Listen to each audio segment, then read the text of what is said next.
ইয়াহুদি ডাক দিয়া বলবে, হ্যাঁ হ্যাঁ আমি মারা যাব।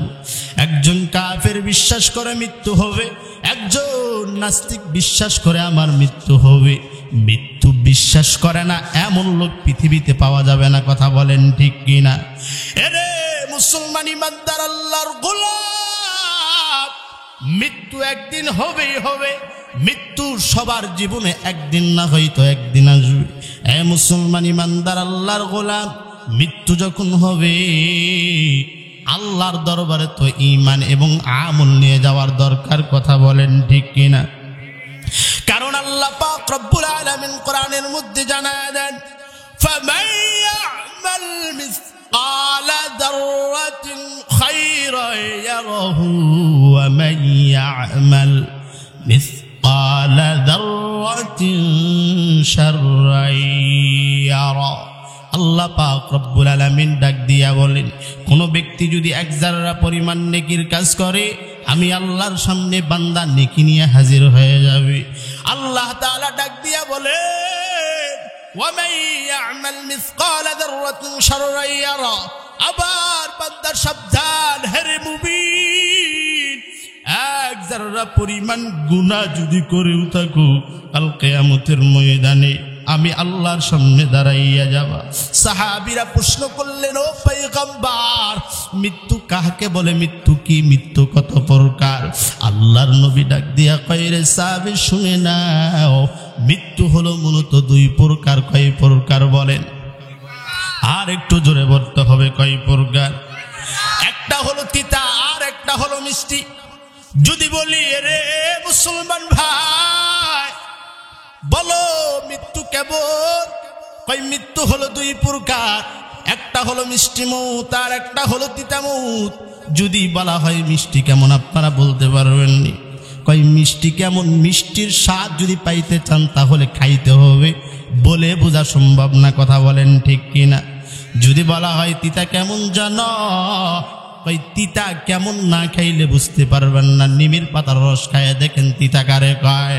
ও মুসলমান ইমানদার আল্লাহর গোলাম শুনো, সাহাবীরা জিজ্ঞেস করলেন, হে মায়ার নবী, আবার মৃত্যু কি? মৃত্যু কত প্রকার? আল্লাহর নবী ডাক দিয়া কয়, মৃত্যু দুই প্রকার হে মুমিন। এক নাম্বার মৃত্যু হলো মিষ্টি মৌত, আর একটা হলো তিতা মৌত। ও মায়ার নবী আমার, বলেন বলেন বলেন, মিষ্টি মৌত কার হবে? আবার তিতা মৌত কার হবে? ওই মিষ্টি মৌত কার হবে জানো? যারা আমলওয়ালা, যারা ইখলাসওয়ালা, তাদের হবে মিষ্টি মৌত। আর যারা আমলওয়ালা নয়, যারা ইখলাসওয়ালা নয়, দুনিয়ার জিন্দেগিতে যারা পাপ করেছো হে মুমিন, তাদের জন্য হলো তিতা মৌত। মায়ার নবীকে জিজ্ঞাসা করা হয়, ও পয়গম্বর, যাদের মিষ্টি মৌত হবে তাদের রূহগুলো কেমন করে কবজ করা হবে? ডাক দিয়া কয়, রে সাহাবী শুনে নাও, আজরাইলের চেহারা এত সুন্দর হবে, এত মিষ্টি হবে। আজরাইল সুন্দর চেহারা লইয়া আল্লাহর বান্দার সামনে হাজির। ডাক দিয়া বলবে, রে গোলাম, আল্লাহর পক্ষ থেকে ডাক এসেছে, তোমাকে আল্লাহর কাছে যাইতে হবে। ঈমানওয়ালা ডাক দিয়া বলবে, রে আজরাইল ভাই, তাড়াতাড়ি লো, আমি তো আমার রবির জন্য পাগল, আমি তো আমার রবির জন্য পাগল। এই দুনিয়ার মায়ার ভালো লাগে না রে আজরাইল, তাড়াতাড়ি আমার লইয়া যাও। আজরাইল তাড়াতাড়ি করিয়া আল্লাহর বান্দার রূহটা কবজ করিয়া নিয়ে যখন আল্লাহর বান্দার রূহটা যখন কবজ করবে, জান্নাত থেকে অসংখ্য অগণিত ফেরেশতারা মিশকা আমরের রুমাল নিয়ে দাঁড়াইয়া থাকবে। ডাক দিয়া বলবে, রে আজরাইল দাও, আল্লাহর বান্দার রূহটা আমাদের কাছে দাও। আল্লাহর বান্দার রূহ নিয়ে উপরে উঠবে। আল্লাহ নবীকে ডাক দিয়া কয়, ও পয়গম্বর, আর যারা পাপী হবে তাদের রূহটা কেমন করে কবজ করা হবে? কই যারা পাপী হবে তাদের রূহ কেমন করে কবজ করা হবে জানো? আজরাইলের চেহারা তো ভয়ঙ্কর, এত ভয়ঙ্কর আজরাইলের চেহারা হবে।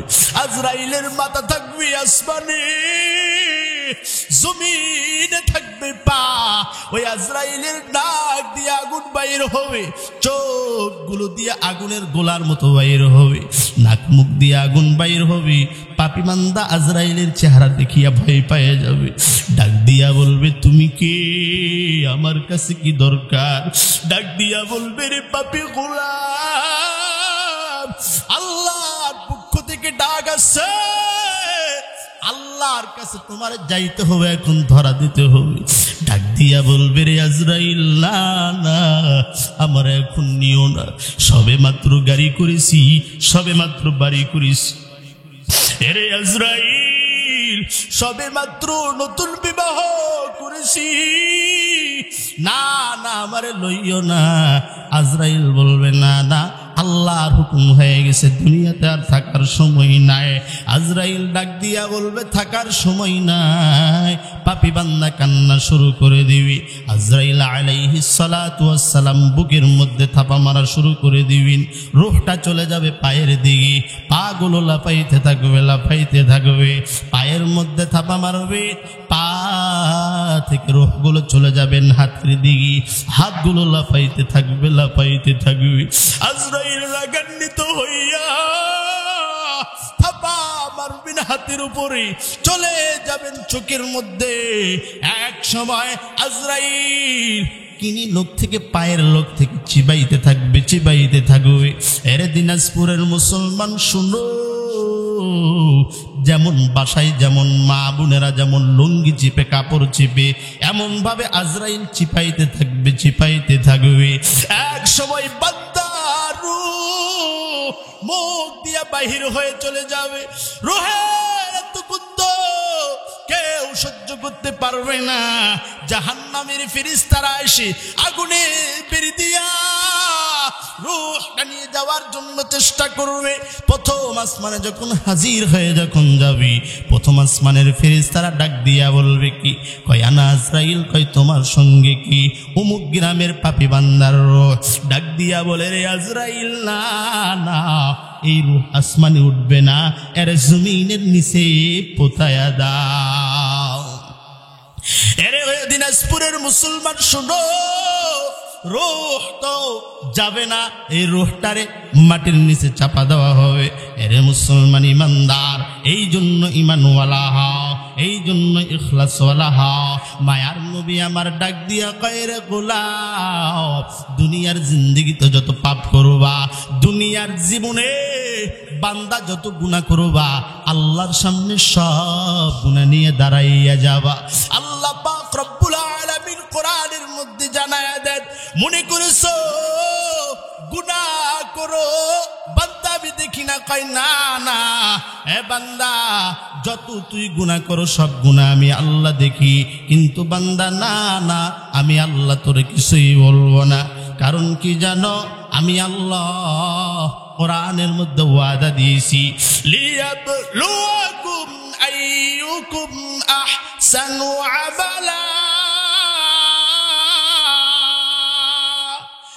ইমামুল আউয়ালিনাল আখিরিন, বাহরে সাদকা রাহমাতাল লিল আলামিন, সাইয়্যিদুল কাওনাইন খাতমুল মুরসালিন, আখিরামুদ বুদে ফখরুল আউয়ালিন। আল্লাহ আল্লাহ ক্যা মুবারক নাম হায়, अल्लाह अल्लाह आशिकू का काम है। या इलाही तो मेरा माबूद है, या इलाही तो मेरा माशूक है।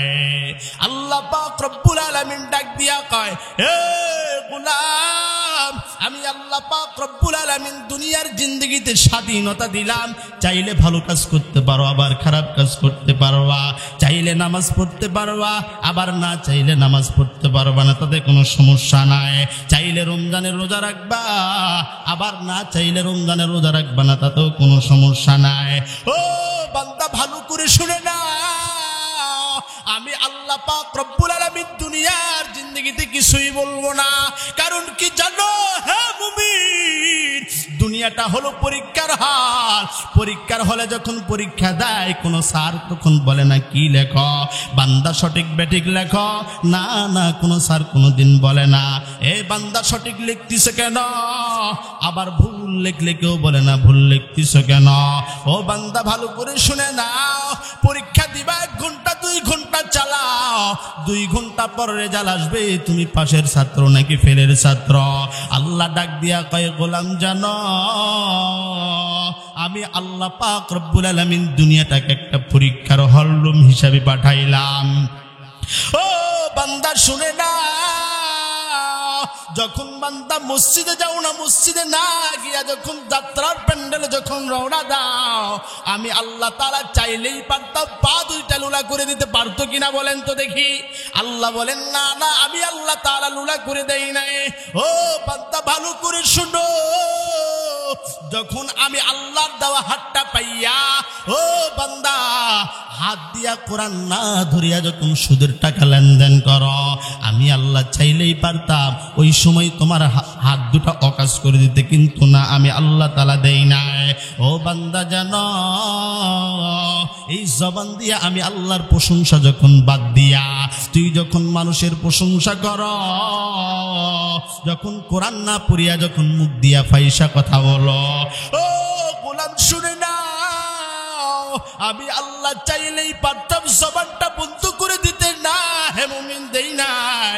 আল্লাহ বলে দুনিয়ার জিন্দেগিতে দিবও না, কারণ আল্লাহ বলে ভালো করে শুনে না, আল-ইয়াউমা নাখতিমু আলা আফওয়াহিহিম ওয়া তুকাল্লিমুনা আইদিহিম ওয়া তাশহাদু আরজুলুহুম বিমা কানু ইয়াকসিবুন।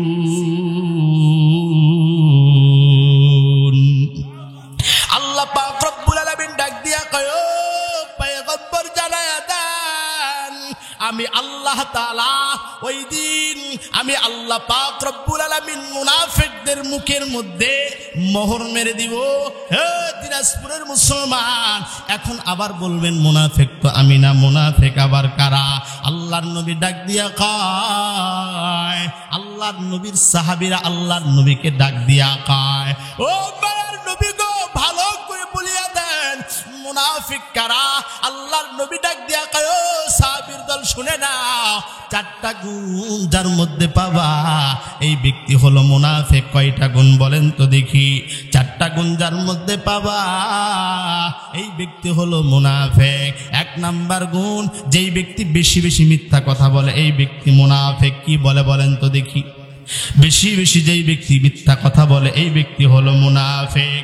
ও দিনাজপুরের মুসলমান, ভালো করে শুনে নাও, আল্লাহর সামনে গিয়াও 1 শ্রেণীর বান্দা বলবে, আল্লাহ দুনিয়ার জমিনে নামাজ পড়েছি, দুনিয়ার জমিনে রোজা রেখেছি গো আল্লাহ, দুনিয়ার জমিনে হজ করেছি, দুনিয়ার জমিনে যাকাত দিয়েছি, আল্লাহ আপনি এখন বলেন আমি জাহান্নামে যাব। কেমনে জাহান্নামে যাব? কারণ দুনিয়াতে ইবাদত করেছি, কেন আমি আজকে আপনি জান্নাত জাহান্নামে যাইতে বলেন? আল্লাহ ডাক দিয়া কয়, ও মায়ার নবী গো, ওই সমস্ত বান্দাদের মুখে আমি আল্লাহ মোহর মেরে দিব, এবং মোহর মারার পর আমি আল্লাহ তাআলা হাতকে প্রশ্ন করব, এই হাতটা আমার বিপক্ষে সাক্ষী দিবে। আল্লাহ বলেন আমি আল্লাহ পাকে প্রশ্ন করব, পাকে বলবে, পা বলো দেখি তোমার দ্বারা মসজিদে গেছে নাকি যাত্রার প্যান্ডেলে গেছে? তোমার দ্বারা কোরআনের মাহফিলে গেছে নাকি গানের আসরে গেছে? পা ডাক দিয়া বলবে, দয়ার মালিক গো, আমার দ্বারা মসজিদে যাই না, আমার দ্বারা কোরআনের মাহফিলে যাই না, আমার দ্বারা কোরআন শোনার জন্য যাই নাই, অমুক শিল্পী আসছিল, শিল্পীর গান শোনার জন্য বান্দা পাগল হয়ে গেছে, শিল্পীর গান শোনার জন্য বান্দা চলে গেছে। পা উত্তর দিবে, হাত আমার সাক্ষী দিবি, আমার অঙ্গ প্রত্যঙ্গ আমার বিপক্ষে সাক্ষী দিবে। আল্লাহর নবী ডাক দিয়া কয়, ও গোলাম শুনে না, শুধুমাত্র হাত পাও যে তোমার বিপক্ষে সাক্ষী দেবে এমন না। ভাই কেমন জানা, যেই জমিনের মধ্যে বসে থেকে বান্দা গুনাহ করেছো, ওই জমিনটাও আল্লাহর সামনে গিয়া ডাক দিয়া বলবে, রে মালিক, আমি জমিনের উপর বান্দা সুদের টাকা লেনদেন করেছে, ঘুষের টাকা লেনদেন করেছে, আমি জমিনের উপর বান্দা দাঁড়াইয়া অপকর্ম করেছে। বলো হে নবাবগঞ্জের মুসলমান, ওই দিন আল্লাহর সামনে বাঁচার কোনো উপায় আছে নাকি? কই না না, আল্লাহর সামনে বাঁচার কোনো উপায় নাই। এই জন্য আল্লাহ তাআলা ডাক দিয়া কয়, ও মুসলমান ভালো করে শুনে না, দুনিয়ার জিন্দেগিতে বেশি বেশি তওবা করো, বেশি বেশি ইস্তিগফার করো। আমি আল্লাহর সামনে আসার আগে আমলওয়ালা হও, ইখলাসওয়ালা হও। কারণ কবর এমন এক জিন্দেগি, কবরের জিন্দেগিতে কেউ কাউরে চিনে না। এ নবাবগঞ্জের মুসলমানকে ভালো করে শুনে নাও, হযরতে আশরাফ আলী থানভী রাহমাতুল্লাহ আলাইহি তার কিতাবের মধ্যে একটা ঘটনা উল্লেখ করেছেন। হে মুসলমান ইমানদার আল্লাহর গোলাম, একদিন আল্লাহ পাক রব্বুল আলামিন আজরাইলকে ডাক দিয়া বলে, ওরে আজরাইল, বলো তো দেখি দুনিয়ার জিন্দেগিতে কয়টা মানুষের রূহ কবজ করতে গিয়া তুমি কান্না করেছো? আজরাইল ডাক দিয়া বলে, মালিক, তেমন করে বলতে পারবো না, তবে আমার একটু একটু মনে হয় আমি দুইটা লোকের জীবন কবজ করতে গিয়া কান্না করেছি। কয়টা বলেন তো দেখি? আপনারা কি শুনবেন? ভালো লাগতেছে? আপনারা মনে করতেছেন লোকজন অল্প, সব জায়গায় তো আর লোক হয় না ভাই, তাই না? সবাইকে আর কোরআন শোনার জন্য সবার নসিবার জোটে না। তাহলে সবাই যদি ভালো হয়ে যেত, দুনিয়া তো শেষ হয়ে যেত, কিয়ামত তো শুরু হয়ে যেত, তাই না? কারণ যেই দিন খারাপ লোক থাকবে না, সব লোক ভালো হয়ে যাবে, সেই দিনই তো কিয়ামত হবে, নাকি? আবার যেই দিন সব লোক খারাপ হয়ে যাবে, ওই দিনও কিয়ামত হবে। এই জন্য ভালো আর খারাপ মিশালে আছে, এই জন্য বর্তমানে বিপদের মধ্যে, নাকি বলেন? হ্যাঁ, আবু জাহেলও থাকবে, পয়গম্বরের উম্মতও থাকবে, ফেরাউনও থাকবে, মুসাও থাকবে, নাকি বলেন? ফেরাউন আর মুসা না থাকলে তো মজা নাই, নাকি? একটু জিকির করি, লা ইলাহা।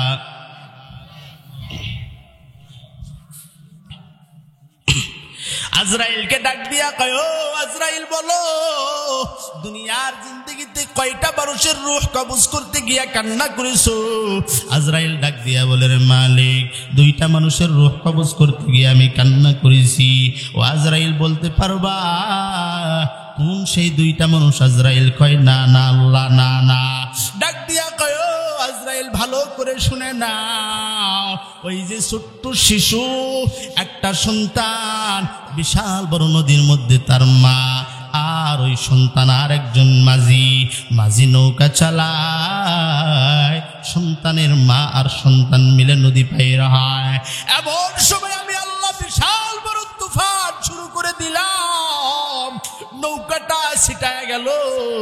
নৌকাটা ছিটানোর পর ওই সন্তানটারে তক্তার মধ্যে তোলাইয়া মা গুনগুন করে গান করে, আর সন্তানটারে ধীরে ধীরে ঢেউ মারিয়া মারিয়া নদীর ওই পাশে নিয়ে যাওয়ার চেষ্টা করে।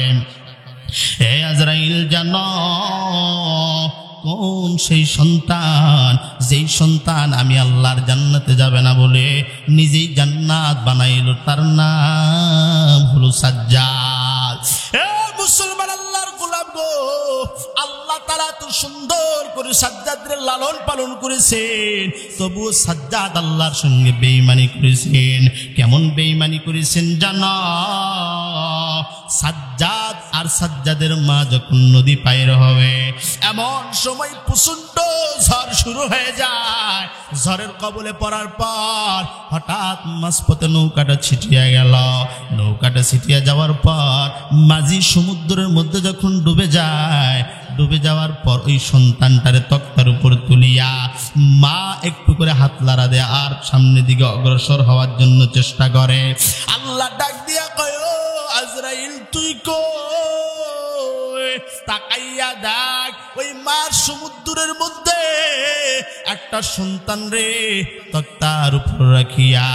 ও আজরাইল তাকাইয়া দেখো মা ধীরে ধীরে ঢেউ দেয়। ও আজরাইল এখন তোমার কাজ হলো তুমি যাইবা আর মার জীবনটা তুমি কবজ করবা। ডাক দিয়া কয়, ও আল্লাহ ভালো করে শুনে নেন, আমি যখন ওর মার রূহটা যখন কবজ করার জন্য যখন যায়, জানটা কবজ করার আগে আমি কান্না করেছি গো আল্লাহ। আমি চিন্তা করলাম আমার তখন মাথার মধ্যে এমন চিন্তা কেন আসলো আমি বুঝলাম না। আমি চিন্তা করলাম এই সন্তানটার মা যদি মাছ সমুদ্রের মধ্যে মারা যায়, এই সন্তানটার কি অবস্থা হবে? ও আজরাইল ওই সময় তুমি চিন্তা করেছো এই সন্তানটার কি হবে? হঠাৎ করে মার ইন্তেকাল যখন হয়ে গেল, আজরাইল পয়গম্বরকে ডাক দিয়া বলে, ও পয়গম্বর ওই দিন আমি কান্না করেছি। আল্লাহকেও ডাক দিয়া বলে, আল্লাহ ওই দিন আমি সাজ্জাদের মা রূহটা কবজ করতে গিয়ে আমি কান্না করেছি। ডাক দিয়া বলে, আজরাইল উপরটা দেখলা ভিতরের খবর কি রাখবা না? আল্লাহ পাক রব্বুল আলামিন কুদরতি ভাবে সাজ্জাদ রে একবারে নদীর পাশে যখন নিয়ে গেলেন, নদীর পাশে যাওয়ার পর একটা বাঘ যখন নদীতে পানি খাওয়ার জন্য আসলো, বাঘ সাজ্জাদ রে দেখিয়া বড় মায়া মহাব্বতের মধ্যে পড়ে গেছে। কারণ আল্লাহ তাআলা সাজ্জাদের চেহারার মধ্যে এত সৌন্দর্য দান করেছে, সাজ্জাদের চেহারা দেখলেই তারা পাগল হয়ে যাইত। সাজ্জাদ রে লইয়া বনের মধ্যে চলে গেলেন বাঘের দুধ খাওয়াইয়া। পরের দিন যখন বাঘ ওখান থেকে সাজ্জাদ রাখিয়া চলে গেলেন, কিতাবের মধ্যে ঘটনা আছে আল্লাহর এক গোলাম জেলের সর্দার সাজ্জাদের নেওয়ার জন্য সাজ্জাদের কান্না শুনে সাজ্জাদের কাছে চলে গেলেন। তাকাইয়া দেখে জঙ্গলার মধ্যে একটা ছোট্ট একটা শিশু সন্তান, এত সুন্দর সন্তান সে আগে কোনো দিন দেখে নাই। এই দিকে ওই দিকে তাকাইয়া আল্লাহর বান্দা চিন্তা করতেছে, এত সুন্দর সন্তান আমি তো আগে দেখিনি। যেহেতু আমার কোনো সন্তান নাই, আমি আমার এই সন্তানটারে নিয়ে যাইতে চাই। ওই জেলের সন্তানটারে নিয়ে রওনা। একদিন যায়, 2 দিন যায়, 3 দিন যায়। এমন সময় সর্দারের কানে খবর গেল অমুক জেলের বাসায় একটা সন্তান আছে। সর্দারের কোনো ছেলে নাই, কোনো মেয়ে নাই। সর্দার ডাক দিয়া কয়, জেলে ভাই তুমি নাকি জঙ্গলার মধ্যে সুন্দর একটা ফুটফুটা সন্তান পেয়েছ, এই সন্তানটা আমারে দাও, আমি লালন পালন করতে চাই। মুসলমান ইমানদার আল্লাহর গোলাম সাজ্জাদ রে ওই জেলের সর্দারের কাছে দিয়ে দিলেন। ধীরে ধীরে ধীরে ধীরে সাজ্জাদ মানুষ হইতে শুরু করলেন। 7 বছর বয়স যখন সাজ্জাদের হয়ে যায়, এমন সময় রাজার সৈন্যবাহিনী মাঝে মধ্যে ওই এলাকাটা আক্রমণ করতেন। রাজার সৈন্যবাহিনী যখন ঢুকিয়া যখন আক্রমণ শুরু করে দিলেন, সাজ্জাদের রাখিয়া সবাই ওখান থেকে সবাই পলায়ন করলেন। এমন সময় ওই যে বাহিনীর মধ্যে একজন ব্যক্তি ছিল অন্ধ, তার এক চোখ ছিল ভালো আর এক চোখ ছিল খারাপ। সাজ্জাদের সামনে সুন্দর একটা সুরমার কোঠা দেখা যায়। তৎকালীন সময়ে তারা বিশ্বাস করত চোখে যদি সুরমা দাও তাহলে অন্ধ রোগ নাকি ভালো হয়। একজন ডাক দিয়া কয়, তাকাইয়া দেখ ছোট্ট একটা সন্তান দাঁড়ায় আছে, ওই ছোট্ট সন্তানের সামনে সুরমার একটা প্যাকেট দেখা যায়। ওই প্যাকেট থেকে একটা সুরমা নিয়ে চোখের মধ্যে লাগায় দাও। ডাক দিয়া কয়, না না, পরীক্ষা যদি না করো তাহলে আরো সমস্যা হইতে পারে। যেহেতু ওই সন্তানটা দাঁড়ায় আছে, ওই সন্তানের চোখের মধ্যে একটু সুরমা লাগায় দাও। ডাক দিয়া কয়, সন্তান সবাই এখান থেকে পলায়ন করলো, তুই কেন করলি না? এই যে নাও, এই সুরমা তোর চোখের মধ্যে লাগায় দাও। সাজ্জাদের চোখের মধ্যে যখন সুরমা লাগাই দিয়েছে, সাজ্জাদের যত শক্তি ছিল সবগুলো খোলা গেছে। সাজ্জাদ চোখ বন্ধ করলেই জমিনের নিচে কি আছে সব কিছু দেখতে পারত। সাজ্জাদ চোখ বন্ধ করার সঙ্গে সঙ্গে জমিনের মধ্যে স্বর্ণ দেখতে পায়, জমিনের মধ্যে রূপা দেখতে পায়, জমিনের মধ্যে মূল্যবান পাথরগুলো দেখতে পায়। সাজ্জাদ তৎকালীন সময় থেকে ছোট থেকেই ছিল খুব চালাক এবং বেঈমান। সাজ্জাদ চিৎকার মারতে শুরু করলো, তোরা আমার চোখের মধ্যে কি দিয়েছ? আমি তো দেখতে পারি না, রাজার কাছে বিচার দেব তোরা আমার চোখের মধ্যে কি দিয়েছ। রাজার সব সৈন্যগুলো ওখান থেকে পলায়ন করলো।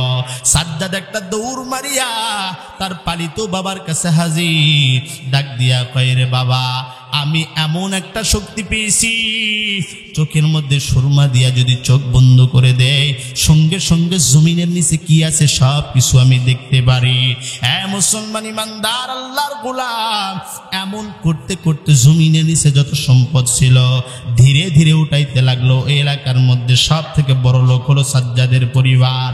ধীরে ধীরে যখন বড় লোক হয়, এমন সময় সাজ্জাদের বাবার ইন্তেকাল হয়ে যায়। এলাকাবাসী মিলে মিটিং করলো কে হবে আর পরিবর্তে সর্দার। যেহেতু সর্দার নাই, সর্দারের দরকার। তৎকালীন সময় তো মেম্বার ছিল না, চেয়ারম্যান ছিল না, তৎকালীন সময় এমপি ছিল না, মন্ত্রী ছিল না। কে হবে এই এলাকার সর্দার? কই সাজ্জাদরে বানায়া দাও, কারণ সাজ্জাদের পর সাজ্জাদই হলো উত্তর, সাজ্জাদের বাবার পরই সাজ্জাদ হলো আসল উত্তরসূরি। তাছাড়া ছেলেটা খুব নম্র ভদ্র, এলাকার মধ্যে সব থেকে ভালো, এরে সর্দার বানায় দাও। মুসলমান ইমানদার আল্লাহর গোলাম সবাই মিলে মিটিং করিয়া সাজ্জাদরে যখন সর্দার বানিয়ে দিয়েছে, মুসলমান ইমানদার গো, সাজ্জাদ ডাক দিয়া কয়, এলাকাবাসী ভালো করে শুনে নাও, আমার কাছে এমন কি নাই যে আমি বাদশা দাবি করতে পারবো না। তার যারা ছিল, তার সঙ্গে যারা ছিল ডাক দিয়া বলে, কেন না, আপনি অবশ্যই সোজা বাদশার দরবারে, বাদশারে পরাজিত করিয়া নিজেই বাদশা হইলেন। একদিন, দুই দিন, তিন দিন এমন করতে করতে যখন সময় বেশি পার হয়ে গেল, ডাক দিয়া কয়, মন্ত্রী ভালো করে শুনে নাও গো, আমার তো সম্পদের কোনো অভাব নাই, আমার তো ক্ষমতার কোনো অভাব নাই, আমার তো টাকার কোনো অভাব নাই, আমার পয়সার কোনো অভাব নাই। মন্ত্রী শুনে না, আমি সাজ্জাদকে আল্লাহ বলে দাবি করতে পারি না, কারণ আল্লাহ তো আসমানের মালিক, জমিনের মালিক, সব কিছুর মালিক আমার আল্লাহ। তাকাইয়া দেখ, আমিও তো কম মালিক না, আমি টাকার মালিক, পয়সার মালিক, রাজ্যের মালিক। আল্লাহ যদি আল্লাহ বলে দাবি করতে পারে গো, আমি সাজ্জাদ কি আনা রব্বুকুমুল আলা বলে দাবি করতে পারি না। মন্ত্রীরা ডাক দিয়া কয়, কেন না, আপনার কাছে কিসের অভাব? আপনারে তো কারো কাছে যাইতে হবে না, আপনার টাকার অভাব নাই, অর্থের কোনো অভাব নাই, সম্পদের কোনো অভাব নাই, ক্ষমতার কোনো অভাব নাই। যারে মন চাবে তারে আপনি হত্যা করতে পারবেন, যারে মন চাবে তারে আপনি ফাঁসির রশে ঝুলাই দিতে পারবেন। সাজ্জাদ, আপনার ক্ষমতার কোনো অতুলনীয় নাই। ডাক দিয়া কয়, তাহলে আমি খোদা বলে দাবি করলাম। নবাবগঞ্জের মুসলমান শোনো গো, তৎকালীন সময় ছিল হযরত হুদ আলাইহিস সালাতু ওয়াস সালামের জামানা। হুদ নবী খবর পাইয়া গেছে গো, হুদ নবী চলে এসেছে। ডাক দিয়া কয়, সাজ্জাদ সাবধান, তুমি নাকি তোমার খোদা বলে দাবি করতে চাও, তুমি নাকি নিজের আল্লাহ বলে দাবি করো। সাজ্জাদ সাবধান, খোদা একজন আছেন, মালিক একজন আছেন, ওই মালিক ছাড়া কেউ মালিক নাই, ওই আল্লাহ ছাড়া কেউ আল্লাহ নাই। ডাক দিয়া কয়, মাওলানা সাবধান, আমার কাছে কি না নাই, আমার সম্পদের কোনো অভাব নাই, টাকার কোনো অভাব নাই, পয়সার কোনো অভাব নাই। মন্ত্রী ভালো করে শুনে নাও, ওই মাওলানাকে বলো তো দেখি তার আল্লাহ মানে কি দিবে। হযরত হুদ নবীকে প্রশ্ন করা হয়, ও মাওলানা বলো দেখি তোমার আল্লাহ মানে কি দিবে। ডাক দিয়া কয়, সাজ্জাদ ভালো করে শুনে নাও, তুমি যদি আমার রবের ইবাদত করো, আমার রবের সঙ্গে যদি থাকতে চাও, আমার রবের হুকুম যদি দুনিয়ার জিন্দেগিতে মানো, এ সাজ্জাদ শুনে না, মৃত্যুর সঙ্গে সঙ্গে আল্লাহ তোমারে জান্নাত দান করে দিবি। সাজ্জাদ একটা হাসি দিয়ে ডাক দিয়া কয়, মাওলানা, তোমার আল্লাহ আমারে জান্নাত দিবে, জান্নাতের মধ্যে কি থাকবে শুনতে চায়। ডাক দিয়া কয়, ও সাজ্জাদ শুনে না, জান্নাতের মধ্যে থাকবে দুধের নহর, মধুর নহর, জান্নাতের ইটগুলো হবে স্বর্ণের। ভালো করে শুনে নাও, জান্নাত অনেক সৌন্দর্য হবে, যা চোখে না দেখা পর্যন্ত বান্দা বিশ্বাস করতে পারবে না, বলে বান্দারে বুঝাইতে পারবো না, এত নিয়ামত থাকবে। জান্নাতের মধ্যে থাকবে সুন্দর সুন্দর হুর, জান্নাতি হুর। আল্লাহর নবী ডাক দিয়া কয়, সাহাবীর দল শুনে না, ওই জান্নাতি হুরগুলো যদি একটু তাদের থুতুগুলো যদি দুনিয়ার জমিনে ফেলাইতো, সমুদ্রের মধ্যে যদি পড়তো গো, সমুদ্রের পানিগুলো শরবতের থেকেও বেশি মিষ্টি হয়ে যাইত। এত সুন্দর সুন্দর হুর আল্লাহ তাআলা জান্নাতীদের জন্য সাজায় রাখছেন। সাজ্জাদ একটা হাসি দিয়া ডাক দিয়া কয়, দারওয়ানে মাওলানারে বাহির করে দে, আজ থেকে আমি নিয়ম বাহির করলাম, আমার আল্লাহর জান্নাতে আমি যাব না, আমার ওই রবের জান্নাতে আমি যাব না, ওই মালিকের জান্নাতে যাব না, আমি সাজ্জাদ নিজে একটা জান্নাত তৈরি করতে চাই। জোরে বলেন নাউজুবিল্লাহ। মুসলমান ইমানদার আল্লাহর গোলাম, পৃথিবীর অনেক প্রান্ত থেকে মিস্ত্রি ডাকা হয়, জায়গা দেখা হয়, জায়গা দেখানোর পরে বিশাল বড় জায়গার মাপ নেওয়া হয়, 350 বছর ধরে জান্নাতের কাজ করা হয়। জান্নাতের কাজ করতে করতে জান্নাত যখন রেডি, এত সুন্দর করে বানাইছেন, সব কিছু মনে হয় জীবিত। মৌমাছি বানাইছেন, মনে হয় মৌমাছিটা জীবিত আকারে বসা আছে। দুনিয়ার মধ্যে সব থেকে সুন্দরী রমণীগুলো রে বাছাই করিয়া জান্নাতের হুর বানাইছেন। ও মুসলমান ইমানদার আল্লাহর গোলাম, এখন জান্নাত উদ্বোধন করার পালা, জান্নাতটা উদ্বোধন করবেন। আল্লাহ ডাক দিয়া কয়, আজরাইল তুই কই? যাও দুনিয়ার জমিনে চলে যাও, সাজ্জাদের জীবনটা কবজ করে নিয়ে এসো। আজরাইল সাজ্জাদের একবারে গেটের সামনে হাজির। সাজ্জাদও বিশাল বড় সামন্ত নিয়ে সেনা সদস্যদের ঘিনিয়া যাবে জান্নাত উদ্বোধন করার জন্য। ও সাজ্জাদ দাঁড়াও, তোমার সঙ্গে আমার একটু কথা আছে। ডাক দিয়া কয়, ভাই এখন ডিস্টার্ব দিও না, আমি একটা ভালো কাজের জন্য যাইতেছি, কথা যদি বলতে হয় আমি একটু ঘুরে আসি, তারপর আমার সঙ্গে কথা বলবা। মুসলমান ইমানদার আল্লাহ গোলাম, আল্লাহর ফেরেশতা তো রাজি না, সাজ্জাদও ছাড়তে রাজি না। সাজ্জাদ রওনা দেয়া দেয়, আজরাইল সাজ্জাদের আগে আগে হেঁটে যায়। সাজ্জাদ একটু অবাক হয়ে গেলেন, যখন সাজ্জাদের বানানো জান্নাতের গেটের মধ্যে সাজ্জাদ যখন হাজির, ডাক দিয়া কয়, তুই কেমনে আসছো গো? এর সবাই মিলে আক্রমণ কর। আজরাইলের চেহারা দেখার সঙ্গে সঙ্গে সব সেনা সদস্যগুলো ঘোড়া ছেড়ে পলায়ন করতে বাধ্য হলো। সাজ্জাদ নিজের তরবারিটা লইয়া যখন মারতে যাবে, জায়গার মধ্যে ব্রেক হয়ে গেল।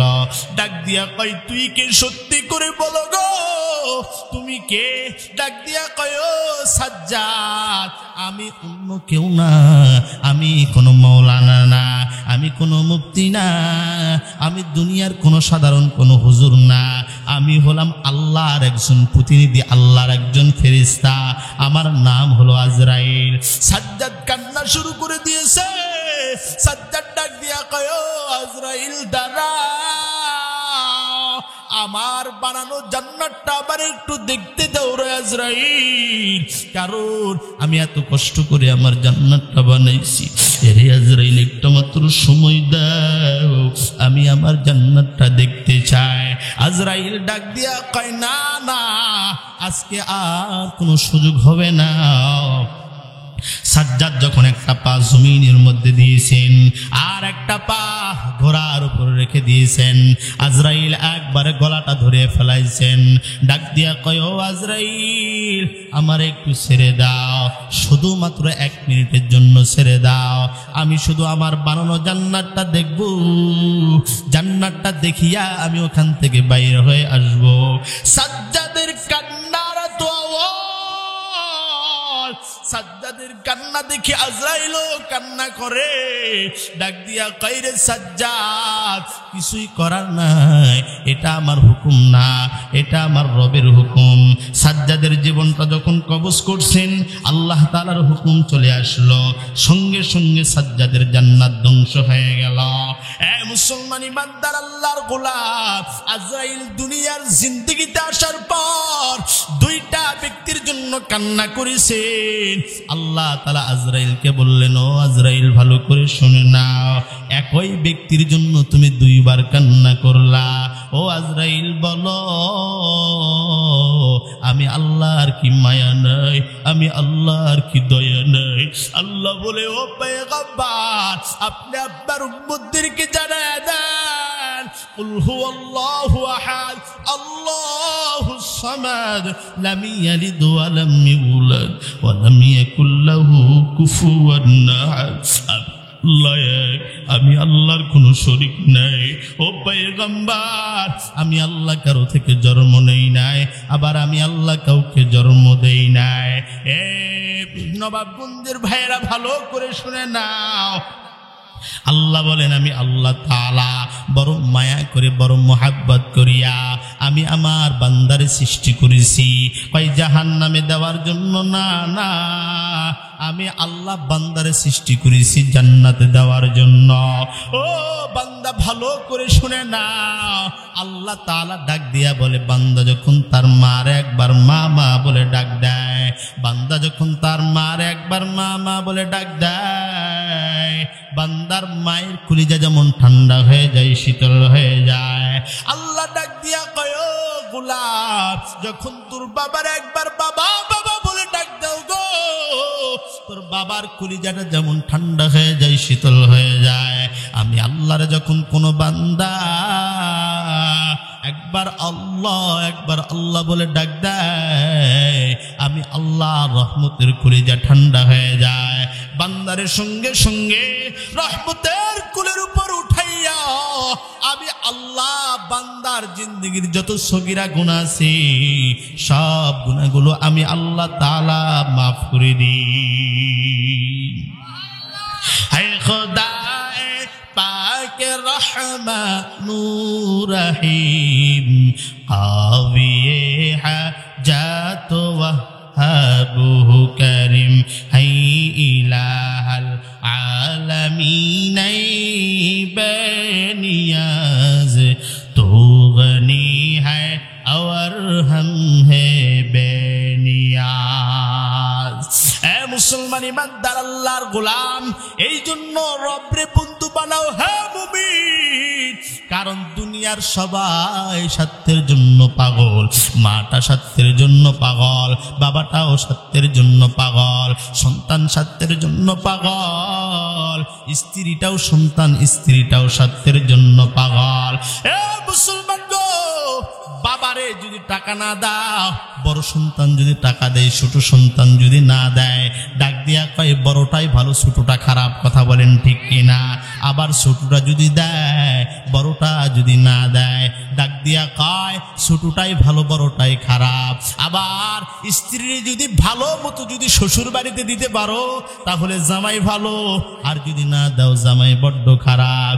ছোট মেয়েটারে যদি দাও, বড় মেয়েটারে যদি না দাও, ডাক দিয়া কয় বাবা ছোটটারে দেয়, আমারে দেয় না, বাবা বড্ড খারাপ। এ মুসলমান ইমানদার আল্লাহর গোলাম, ছোট ভাইরে যদি টাকা দাও, বড় ভাই ভালো, যদি না দাও, বড় ভাই খারাপ। বড় ভাইরে যদি টাকা দাও, ছোট ভাই ভালো, না দিলে খারাপ। এই সমাজের মধ্যে কতই না দেখলাম।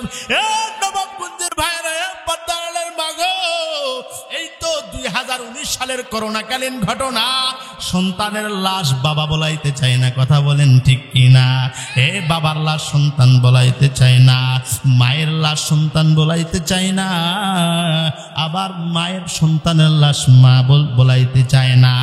জ্বর হলেও মারা গেলেও কয় ডাক দিয়া কয় করোনা হয়ে মারা গেছে, এরে নেওয়া যাবে না, তাড়াতাড়ি দূরে সরায়া দে। মুসলমান ইমানদার আল্লাহর গোলাম, শুধুমাত্র করোনার ভয়ে যদি বা সন্তানের থেকে আলাদা হয়ে যায় গো, বাবা যদি সন্তানের থেকে আলাদা হয়ে যায়, বলো বলো বলো, কিয়ামতের ময়দানে কঠিন ভয়ঙ্কর আযাব গো, তাহলে কি ফিরবে না? কয় না না, আল্লাহ তাআলা তো এই জন্যই তো কোরআনের আয়াত দিয়া বলেছেন, কারণ দুনিয়ার মানুষকে যত বোঝাও বুঝবে না, কারণ এখন কোরআন দিয়া যদি বুঝাই না বুঝলে তো ঈমান হারা হয়ে যাবে। আল্লাহ নিজেই বলেন সবাই স্বার্থের জন্য পাগল। আল্লাহ বলেন ইয়াউমা ইয়াফিরুল মারউ মিন আখিহি ওয়া উম্মিহি ওয়া আবিহি ওয়া সাহিবাতিহি ওয়া বানি। ওই দিন মা বাবা কেউ কাজে লাগবে না, ওই দিন কেউ কারো উপকারে লাগবে না। মা তোমার উপকার করবে না, বাবা তোমার উপকার করবে না, সন্তান তোমার উপকার করবে না, স্ত্রীটাও তোমার উপকার কেউ করবে না, কেউ কাউরে ওই দিন চিনবে না। মুসলমান ইমানদার, নিজের আমল নিজেকে করতে হবে, নিজের ইবাদত নিজেকেই করতে হবে, নিজের ব্যবস্থা নিজেকেই করতে হবে। ও মুসলমান ইমানদার আল্লাহর গোলাম গো, কারণ তুমি আমি মারা যাওয়ার পর কেউ তো বাসায় রাখবে না। মুসলমান ইমানদার আল্লাহর গোলাম, মনে করো আজকে এই মসজিদের মাহফিল থেকে যাওয়ার পর মনে করো তোমার আমার মৃত্যু হয়ে গেল গো, মনে করো তোমার আমার ইন্তেকাল হয়ে গেল, আর কোনো দিকে নজর দেওয়ার দরকার নাই, নিজে নিজেই চিন্তা করো আমার তো ইন্তেকাল হয়ে গেল। ফজরের সময় স্ত্রীটা ডাক দিবে, ও স্বামী আমার তাড়াতাড়ি একটু উঠে যাও, ফজরের নামাজ কি পড়বা না? নবাবগঞ্জের ভাই ভালো করে শুনে নাও, পর্দার আলের মাগো, যুবক ভাই মনে করেছো মরবা না? কই না না, একটু খেয়াল করে দেখ, ধরতে তুই মরিয়াই গেছো। ফজরের সময় স্ত্রী ডাক দেয়, ও স্বামী আমার তুমি কি উঠবা না? সারা রাত্র ওয়াজ শুনেছো, ফজরের নামাজ কি পড়বা না? না না, তোমার আমার কোনো শব্দ নাই, তোমার আমার কোনো লড়াচড়া নাই। স্ত্রী মনে মনে ভাবতেছে, স্বামী আমার সারাটা রাত্র ওয়াজ শুনেছে, মনে হয় এখন সমস্যা হইতেছে। স্ত্রী রান্না বান্না করার পর ডাক দেয়, ও স্বামী আমার দাঁড়াইয়া যাও, তুমি কি উঠবা না? তাকাইয়া দেখে শরীরটা শক্ত হয়ে গেছে গো, শরীরটা ঠান্ডা হয়ে গেছে। স্ত্রী বাইরে হয়ে ডাক দিয়া কয়, এর সন্তান তোরা কই? তাকাইয়া দেখ তোর বাবার দুনিয়ার জমিনে নাই, ও মা তোরা কই? তাকাইয়া দেখো তোমাদের সন্তান আর দুনিয়াতে নাই। ওই যে গ্রামবাসীদেরকে ডাক দিবে, এরে গ্রামবাসী তোরা কই? তাকাইয়া দেখ আমার স্বামী আর নাই। সবাই দৌড়া দৌড়ি শুরু করে দিবে, বড় সন্তানটা গাছের সঙ্গে হেলান দিয়ে কান্না করবে, ছোট সন্তানটা কান্না করবে, মা কান্না করবে, ডাক দিয়া বলবে আমার সন্তান নাই। ছোট সন্তানটা ডাক দিয়া বলবে, তোরা কই? আমার বাবা নাই। বড় সন্তানটা ডাক দিয়া কবে, আমার বাবা নাই, আমার বাবা মারা গেছি। তো কান্না করবে, ওই সন্তানটাই গিয়া কাফনের কাফন কেনার জন্য পাগল হয়ে যাবে। গ্রামের মসজিদে এলা অমুক মাওলানা আর নাই, অমুক মন্ডল আর নাই, তোমার আমার নাম মসজিদের মাইকে ঘোষণা হয়ে যাবে। যেই সন্তানটার জন্য এত কিছু করলাম, ও বাবা এই সন্তানটা যাবে কাফনের কাফন কেনার জন্য। এরে আম্মা জান, আজকে তুই যার জন্য নামাজ পড়তে পারো না রে মা, এই সন্তানটা তুই মারা গেলে আর বাসায় রাখবে না, সঙ্গে সঙ্গে যাবে বড় সন্তানটা কাফনের কাপড় কেনার জন্য। ছোট সন্তানটা কান্না করবে, অথচ বড়ই পাতা তুলবে গরম পানি করার জন্য। যেই ভাইরে সারা খাও নাই, যেই ভাইয়ের জন্য নিজের জীবন শেষ দিয়েছো, হে মুমিন, এই ভাই যাবে কবর খোঁড়ার জন্য, এলাকাবাসী যাবে কবর খোঁড়ার জন্য। কেউ বাঁশ কাটবে, কেউ যাবে কাফনের কাফন কেনার জন্য। সবাই বলবে লাশটা বাহির কর। ওই দিন কেউ বলবে না আব্দুল করিম কই, আব্দুল গাফফার কই, তারে বাহির কর। সবাই বলবে লাশটা বাহির কর। ওই দিন যদি বলো রে আম্মাজান, তোমার স্বামীর সঙ্গে 10টা বছর সংসার করেছো, 20টা বছর সংসার করেছো, ও মা একটা রাত কি তোমার স্বামীর সঙ্গে ঘুমানো যায় না? সবাই গ্রামবাসীরা ডাক দিয়া বলবে, স্ত্রীরাও ডাক দিয়া বলবে, তোরা কি পাগল হয়ে গেছো? লাশের সঙ্গে আবার কেউ রাত্র যাপন করে নাকি? অথচ এই মৃত্যু কতদিন তুমি স্ত্রীর পাশে ঘুমাইলা, কোনদিন তোমারে দেখে ভয় করলো না। তুমি যেই দিন মারা গেছো, তোমার লাশের কাছেও কেউ যাইতে চাবে না, সবাই বলবে ভয়। অথচ যারা ভয় ভয় করবে হে মুমিন, তারা দুনিয়ার জিন্দগিতে তোমার টাকার পাগল, তোমার জিন্দগিতে তারা তোমার পয়সার পাগল, কেউ বা তোমার অর্থের পাগল। সবাই তোমার পিছনে জয়ের ধ্বনি দিবে রে ভাই। যেই দিন তুই মরবি, না না আর তোর পাশে কেউ যাবে না। সবাই বলবে লাশটা তাড়াতাড়ি বাহির করো। এত কোটি কোটি টাকা দিয়া বাড়ি করেছো, এত লক্ষ টাকা দিয়া গাড়ি করেছো, এত সুন্দর খাট কিনেছো, এত সুন্দর তোষক লাগাইলা, না না কেউ আর ওই তোষকের মধ্যে রাখবে না, কেউ আর ওই ঘরের মধ্যে রাখবে না। সবাই বলবে লাশটা বাহির করো।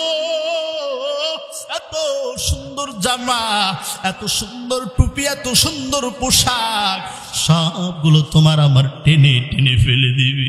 বলবে না না এই পোশাক আর হবে না, মাত্র 1000 টাকা দামের কাপড়ের কাপড়।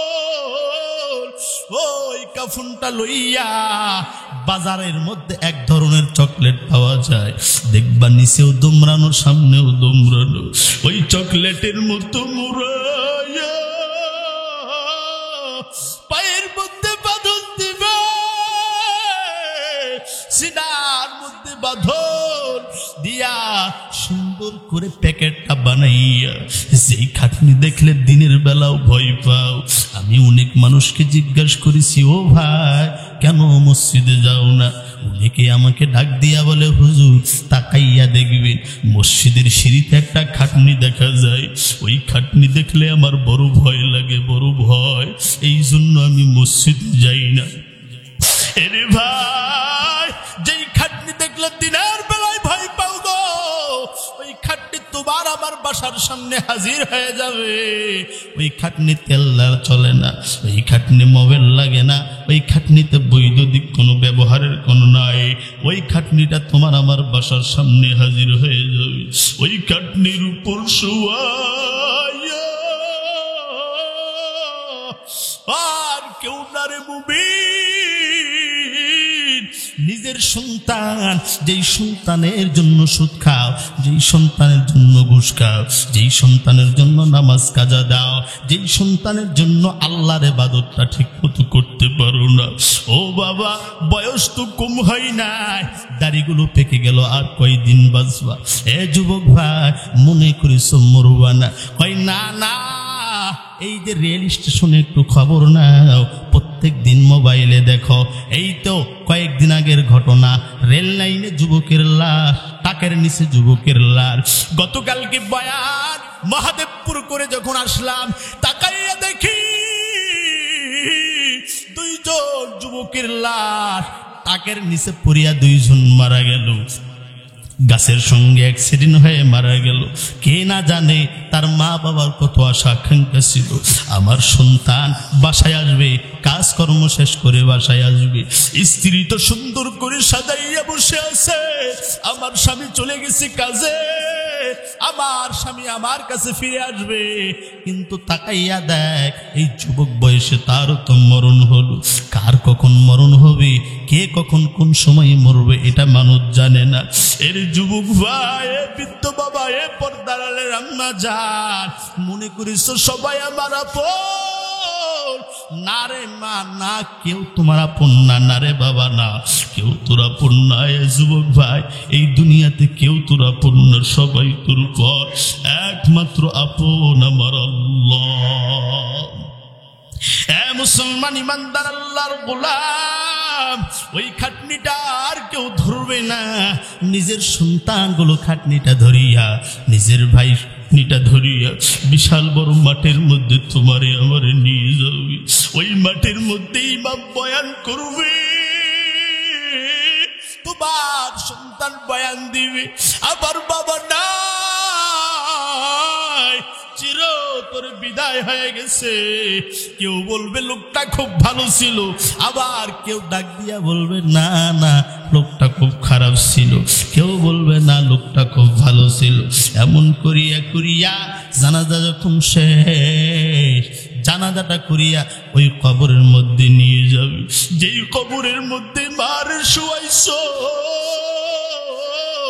যেই কবরের মধ্যে বাবার শোয়াইছো, যেই কবরের মধ্যে ভাইরে শোয়াইছো, যেই কবরের মধ্যে বোনের শোয়াইছো রে যুবক ভাই, যেই কবরের মধ্যে নিজের দাদারে শোয়াইছো, দাদির শোয়াইছো, আত্মীয় গুলোর শোয়াইছো, যেই কবরে দিনের বেলায় যাইতে বড় ভয় পাও, ওই কবরের মধ্যে তোমারে আমারে নিয়ে যাওয়া হবে। সবাই কাটনিটা ধরিয়া বিশাল জঙ্গলের সামনে যখন হাজির হয়ে যাবে, ও কবরের মধ্যে শোয়াইয়া, যে কবর হবে মাটির, যেখানে খাটের কোনো ব্যবস্থা নাই, যেখানে কম্বলের কোনো ব্যবস্থা নাই, লেপের কোনো ব্যবস্থা নেই। আজকে লেপ ছাড়া ঘুমাইতে পারো না, বাতি ছাড়া ঘরের মধ্যে থাকতে ইচ্ছা করে না। কয় ভয়, চোরের ভয়, খুনিদের ভয়, জিনের বড় ভাই। যেই কবরের মধ্যে বাতির কোনো ব্যবস্থা নেই, যেই কবরের মধ্যে বালিশের কোনো ব্যবস্থা নেই, যেই কবরের মধ্যে অন্ধকার, এর মুমিন চিন্তা করে দেখো, ওই কবরের মধ্যে তুমি কেমনে থাকবা? চিন্তা করে দেখো না, কবরে কি যাইবা না? একটু ভেবে দেখো না, কবরে কি যাইবা না? অবশেষের ঠিকানা শুধুই মাটির বিছানা। দিলে ভরা অহংকার, চিনো না আজ খোদার ঘর। দিলে ভরা অহংকার, চিনো না আজ খোদার ঘর। কেমনে সে তাই থাকবে পরে শুধুই মাটির বিছানা। চিন্তা করে দেখো না, কবরে কি যাইবা না? একটু ভেবে দেখো না, কবরে কি যাইবা না? আজান কানে শুনিয়া কেমনে থাকো ঘুমায়া? আজান কানে শুনিয়া কেমনে থাকো ঘুমায়া? নামাজের লাগি কি তোর মোটেও মায়া লাগে না? চিন্তা করে দেখো না, কবরে কি যাইবা না? একটু ভেবে দেখো না, কবরে কি যাইবা না? অবশেষের ঠিকানা শুধুই মাটির বিছানা। যেই কবরে আল্লাহ ছাড়া সঙ্গী কেহ থাকবে না। চিন্তা করে দেখো না, কবরে কি যাইবা না? একটু ভেবে দেখো না, কবরে কি যাইবা না? এরে মুমিন মুসলমান ইমানদার আল্লাহর গোলাম, ওই কবরের মধ্যে কেউ যাবে না রে মুমিন। ওই কবরের মধ্যে তোমারে আবার শুয়াইয়া যখন ধীরে ধীরে যখন বাঁশ দেওয়া শুরু করে দিবে, বাঁশগুলো বিছাইতে আছে, এমন সময় অল্প অল্প করে একটু করে আলো ঢুকবে, ডাক দিয়া বলবারে সন্তান আমার কবরের মধ্যে থুইও না, আমি বাবার কবরের মধ্যে থাকতে পারবো না। কিন্তু না না, কেউ তোমার ওই দিন কথাগুলো শুনবে না রে বাবা। সুন্দর করে কলা পাতা বিছাইয়া কাদোমাটিগুলো যখন কবরের উপর দেওয়া শুরু করবে, ধীরে ধীরে কবরের মধ্যে অন্ধকার, ওই কবরের মধ্যে সুন্দর করে মাটি বিছাইয়া শুরু করে দিবে মিনহা খলাকনাকুম ওয়া মিনহা নুঈদুকুম ওয়া মিনহা নুখরিজুকুম তারাতান উখরা বলবে, আর একদিক দিয়ে মাটি দেওয়া শুরু করে দিবে। এর মুমিন ওই বাড়ি ওই গাড়ি ওই সম্পদ সবগুলো পড়ে রবে, কিছুই নিয়ে যাইতে পারবা না। জমিনে কত অহংকার, মনে করিস সব নিয়ে যাবা, পাই না না। বাদশাহ জুলকারনাইনের যখন ইন্তেকাল হয়ে যাবে, বাদশাহ জুলকারনাইন ডাক দিয়া বলে, রে মন্ত্রী ভালো করে শুনে নাও, আমি বাদশাহ জুলকারনাইন যখন ইন্তেকাল করব, আমার দুইটা ওসিয়ত হলো। এক নম্বর ওসিয়ত, আমারে তাড়াতাড়ি গোসল করাইয়া আমার দুইটা হাত খাটুনির পাশ দিয়ে বাহির করে দিয়া আমারে পুরা রাজ্য বারবার ঘুরাইবা। কয়েকদিন পর বাদশাহ জুলকারনাইনের যখন ইন্তেকাল হয়ে যায়, গোসল দিয়া কাফন দিয়া দুইটা হাত বাহির করে দিয়া খাটনির উপর নিয়ে ঘুরতেছে। দুনিয়াওয়ালারা ডাক দিয়া কয়, তাকাইয়া দেখো বাদশাহ জুলকারনাইনের কত সম্পদ, বাদশাহ জুলকারনাইনের কত টাকা, কত অর্থ, তাও দেখো দুনিয়ার লোভ এখন পর্যন্ত যায় নাই, এখনো চায়। আখিরাত ওয়ালারা ডাক দিয়া কয়, রে পাগল তাকাইয়া দেখো বাদশাহ জুলকারনাইন দুনিয়ার মানুষদেরকে শিক্ষা দিয়ে যায়, এরে দুনিয়ার মানুষ তাকাইয়া দেখ, আমি বাদশাহ জুলকারনাইনের টাকার কোনো অভাব নাই, আমি বাদশাহ জুলকারনাইনের অর্থের কোনো অভাব নাই, সম্পদের কোনো অভাব নাই। তাকাইয়া দেখ, আজকে আমার কোনো সম্পদ নাই, আজকে আমার মা আমার সঙ্গে যায় নাই, আমার বাবা আমার সঙ্গে যায় নাই, আমার স্ত্রী আমার সঙ্গে যায় নাই, আমার ছেলে মেয়ে কেউ আমার সঙ্গে যায় নাই। তাকাইয়া দেখো আমি বড় একা কবরের জিন্দগিতে আমি চলে যাইতেছি। এরে নবাবগঞ্জের মুসলমান শুনে নাও, কাফনের তো কোনো পকেট নাই, এত সম্পদ, নামাজ বাদ দিয়া সম্পদ, নামাজ বাদ দিয়া অর্থ উপার্জন করো, নামাজ বাদ দিয়া সুদ খাও, নামাজ বাদ দিয়া ঘুষ খাও, সন্তানটারে বড় কলেজের মধ্যে পড়াও, না হইলে তোমার সন্তান শিক্ষিত হবে না, অথচ সন্তানটারে এমন বানাইলা তুমি মারা গেলেও তোমার সন্তানটা দোয়া করতে পারে না। মায়ার নবী আমার হাদিসের মধ্যে ডাক দিয়া কয়, কোন নেককার সন্তান যদি তার বাবা তার মার জন্য যদি শুধুমাত্র হাত দুটা তুলিয়া রব্বির হামহুমা কামা রব্বায়ানি সগীরা যদি বলে, আল্লাহ ডাক দিয়া কয়, বান্দা পড়তে দেরি হয়, আমি আল্লাহ বান্দার কবর আযাব মাফ করতে বেশি দেরি করি না। এরে নবাবগঞ্জের মুসলমান শুনো, মৃত্যু একদিন যেহেতু হবে, ঈমানওয়ালা হও, ইখলাসওয়ালা হও, দুনিয়ার জিন্দেগিতে আর গুনাহ করবা না, তওবা করে নাও, আল্লাহর দরবারে তওবা করে নাও, আল্লাহ আর কোনোদিন গুনাহ করব না, আর নামাজ ছাড়ব না, আর কোনোদিন সুদ খাবো না, ঘুষ খাবো না, ও আল্লাহ তোমার দরবারে আর কোনোদিন অপরাধ করব না, মা বাবার খেদমত করব, সন্তানটারে ইসলামওয়ালা ইলমওয়ালা বানাবো। খাঁটি তওবার নিয়ত যদি হয়, অন্তরের মধ্যে মুনাফিকি যদি না হয়, দুইটা হাত আমার আল্লাহরে দেখায়া দাও। আল্লাহ তাকাইয়া দেখো তোমার বান্দারা হাত তুলেছে, আল্লাহ হাতগুলোকে কবুল করে নাও, আল্লাহ নিয়তগুলোকে পরিপূর্ণভাবে পালন করার তৌফিক দান করে দাও। সকলে বলি আল্লাহুম্মা আমিন। একটু জিকির করি, লা ইলাহা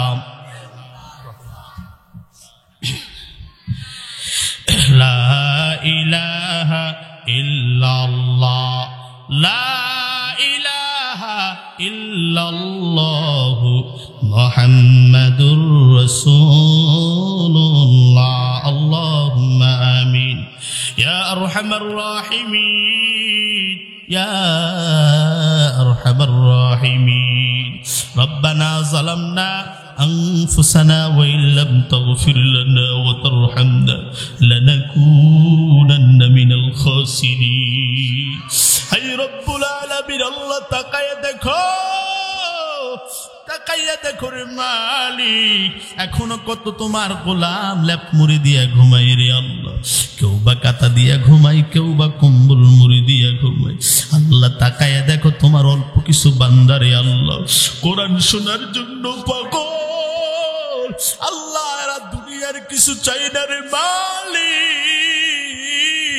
এরা চাই নিজের গুনাহগুলো মাফ চাওয়ার জন্য আসছে আল্লাহ। আল্লাহ কারো চেহারা কারো কণ্ঠ দেখার জন্য আসে নাই রে আল্লাহ, শুধুমাত্র কোরআনের বাণী শোনার জন্য আসছে রে আল্লাহ। ও দয়ার মালিক, আমি তো বড় গুনাহগার রে আল্লাহ। আমার গুনার কারণে আমার হাত না পাক, আমার গুনার কারণে আমার পা না পাক, জবান না পাক। ও দয়ার মালিক আল্লাহ, দয়া করে মায়া করে জীবনের সব গুনাহগুলো মাফ করে দাও আল্লাহ। তুমি যদি মাফ না করো আমরা কার দরবারে যাব রে আল্লাহ? তোমারে রব বলে ডাকার বান্দার কোনো অভাব নাই রে আল্লাহ।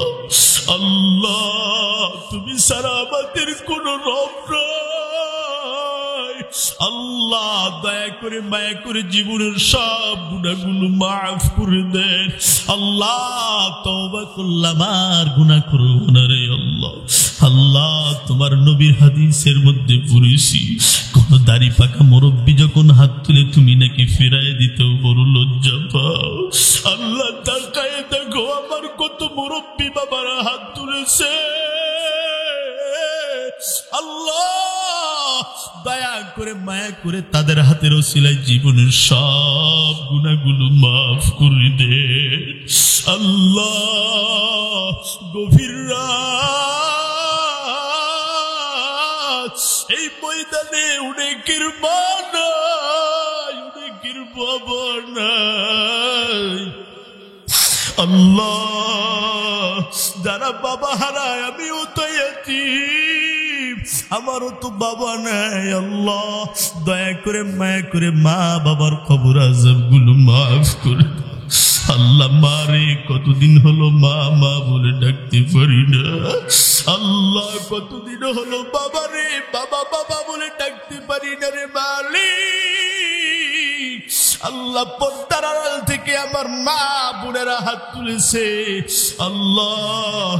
অনেকের মা নাই, অনেকের মা